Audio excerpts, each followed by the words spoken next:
আসসালামু আলাইকুম এভরিওয়ান। তো দেখতেই পাচ্ছেন আমি গ্রামে চলে এসেছি আমার নানুর বাড়িতে। তো ঘরের ভিতরে একটু ঠান্ডা ঠান্ডা লাগছিল, তাই বাইরে বের হলাম রোদ তাপাতে। আর বাইরে বের হয়ে দেখি এই তো আমার মামাতো বোন এই বাছুরটার সাথে দাঁড়িয়ে আছে, বলতেছে আসো বাছুরটা একটু ধরি, মাথায় হাত বুলিয়ে দেই। ও প্রথম প্রথম ভয় পেলেও পরে ঠিকই মাথায় হাত বুলাই দেয়।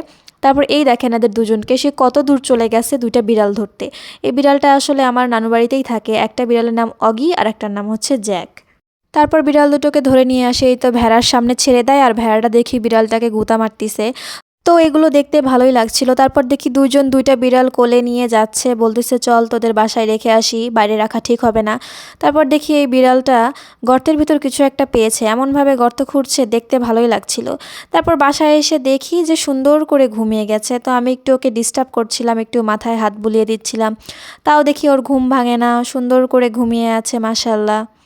তার কিছুক্ষণ পর দেখি দুইটা এসে এই কম্বলের ভিতরে সুন্দর করে ঘুমিয়ে আছে। যাই হোক, আজকের মতো এতটুকুই। আল্লাহ হাফেজ।